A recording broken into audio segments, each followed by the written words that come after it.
Meu povo, nessa terça-feira a gente teve a definição do último confronto das quartas de final da Euro. Países Baixos, ex-Holanda, se classificou com uma muito boa vitória contra a Romênia e vai jogar contra a Turquia, que ganhou da Áustria, sensação da fase de grupos. A Áustria ficou em primeiro lugar no grupo com França e com Países Baixos. E vão se enfrentar, Países Baixos e Turquia, nas quartas de final. Só para vocês entenderem por que esse maluco tá falando Países Baixos. A Holanda tá mudando de nome, tá querendo ser chamada de Países Baixos já tem um tempo. Holanda é um dos nomes de uma das províncias do país, é mais conhecido, claro, pelo nome dessa província, mas já tem um tempo querendo mudar, então já que eles querem mudar, vamos chamar pelo nome que eles querem ser chamados. Eu tenho certeza que vocês, na casa de vocês, querem ser chamados pelo nome que vocês têm. Vamos lá, é uma seleção que tem bons jogadores. Eu acho que se a gente for ver, a defesa tem Dumfries, Van Dijk, De Vrij, Ake, jogadores de grande nível e de grandes ligas e de grandes clubes. E ainda tem, por exemplo, Madsen e De Ligt no banco de reservas. Faltam Koop Mainers e o Frank de Jong, esses dois estão machucados, mas o ataque tem jogadores como Memphis Depay, Gakpo, Xavi Simons, o Malen entrou no segundo tempo, entrou muito bem, ainda poderia ter o Frimpong, que ficou no banco de reservas, fez uma grande temporada com o Bayer Leverkusen, tem o Weghorst, que jogou recentemente no Manchester United, enfim. Tem bons jogadores em grandes clubes, não falta esse time talento, faltou na primeira fase, de fato, futebol, né? Jogou muito pouco para conseguir a classificação com 4 pontos, em terceiro lugar do grupo, e por isso jogou contra a Romênia, que para mim era o time mais fraco das oitavas de final. Falta a Romênia, assim, se a gente for olhar jogadores de destaque, tem o Dragusin, que joga no Tottenham, e tem o Hagi, o Yanis Hagi, que é filho do Giga Hagi, esse sim, jogador muito bom nos anos 90, mas falta muito talento à seleção romena, que conseguiu na primeira rodada ganhar da Ucrânia por 3-0, então basicamente ali já conseguiu, por pontuação e por saldo de gols, ficar muito perto de uma classificação. Depois perdeu da Bélgica 2-0, empatou com a Eslováquia e se classificou. O 3-0 é de bom tamanho, poderia ter sido mais, porque os gols de Países Baixos, o 2 e o 3-0, já saem no final da partida e poderiam ter saído muito antes, desde o primeiro tempo já tinha boas chances. O Gakpo jogou muito bem, aberto pela ponta esquerda.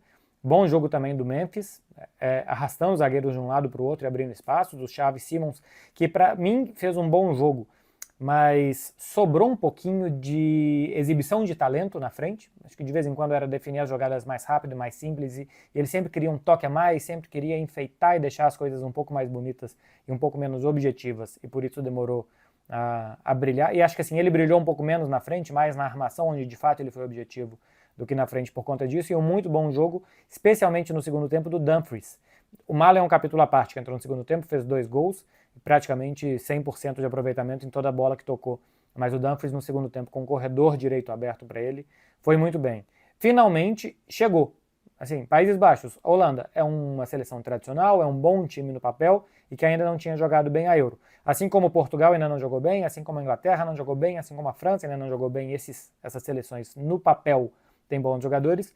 Países Baixos, que no papel também tem bons jogadores, jogou bem. Contra a seleção mais fraca? Foi contra a seleção mais fraca, mas jogou bem, chegou e agora vai para as quartas de final contra a Turquia, que ganhou um jogo que foi muito entretido, foi muito divertido, contra a Áustria. A Áustria fez uma boa primeira fase, tem jogadores como Arnautovic, Sabitzer, Laimer, tem bons jogadores, e a Turquia, que foi comandada nessas oitavas de final pelo Demiral, zagueiro que passou pela Juventus, pela Atalanta, está hoje jogando no futebol da Arábia Saudita, não conseguiu se firmar em um futebol de alto nível e por isso foi para a Arábia, onde se fica muito mais rico, mas é claro que se joga um futebol menos competitivo do que na Europa.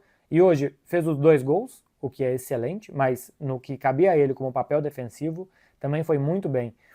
Como não tinha como entrar numa defesa da Turquia, que estava sempre muito fechada, porque o primeiro gol sai com 1 minuto de jogo, a Áustria tentou fazer muitos cruzamentos na área, e aí o Demiral apareceu muito bem, antecipando no primeiro pau, esperando o Arnautovic, disputando jogadas com ele. Foram mais de 50, ou foram quase 50 cruzamentos do time da Áustria, e também tentativas de entrada por baixo, e o Demiral, só ele, afastou 14 bolas da área.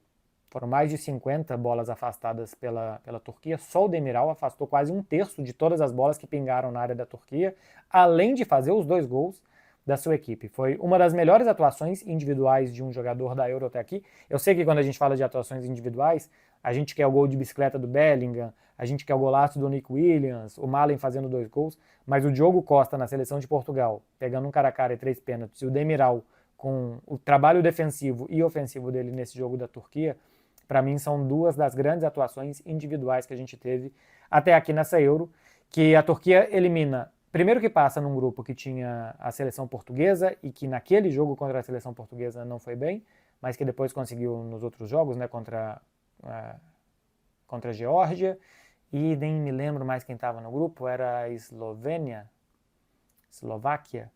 bom, enfim, mas conseguiu a classificação numa última rodada, República Tcheca, consegue ganhar da República Tcheca num jogo doido de muitos cartões e consegue ganhar no final para se classificar em segundo lugar, um jogo que a defesa atrapalhou muito, um grupo que a defesa atrapalhou muito contra a seleção portuguesa, mas que nos outros jogos a Turquia mostrou, especialmente no ataque, bom rendimento. Tem bons jogadores no ataque, tem o Idris, que é um atacante de 19 anos da Juventus, o Arda Güler, do Real Madrid, que jogou bem de novo, foi ele que cobrou os 2 escanteios muito envenenados para os gols do Demiral.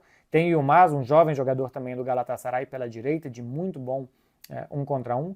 Não contou nesse jogo com o Çalhanoğlu, que estava suspenso, o jogador da Inter de Milão, que tem chute de fora da área, organiza bem o time. O Özcan, jogador do Borussia Dortmund no banco de reservas. Enfim, tem bons jogadores também a Turquia para essas quartas de final contra Países Baixos. Quem passar desse jogo do dia 6 vai jogar contra o vencedor de Inglaterra e Suíça. Me parece uma chave bem aberta. Claro que por hierarquia, a Inglaterra. Quem jogou bem, de forma talvez mais vistosa até aqui, a Suíça. Até porque passou num grupo com a Alemanha, empatando com a Alemanha e depois ganhou da Itália com muita autoridade. Então, contra as seleções de calibre, a Suíça foi muito bem. Tem agora a Inglaterra, que também ainda não estreou em bom futebol na Euro, né? Em resultado sim, em bom futebol, a Inglaterra ainda não estreou. E tem esse outro confronto entre Países Baixos e Turquia. Me parece que os favoritos estão do outro lado. O bom futebol está do lado de Espanha e de Alemanha. Mas tem essas seleções que umas estão aparecendo, como Países Baixos, a Turquia, que tem os seus méritos, e Inglaterra e Suíça, que vão esperar nas semifinais quem vai se classificar desse último confronto que foi definido nessa terça-feira. Agora a gente tem dia 5 e 6 as quartas de final da Euro.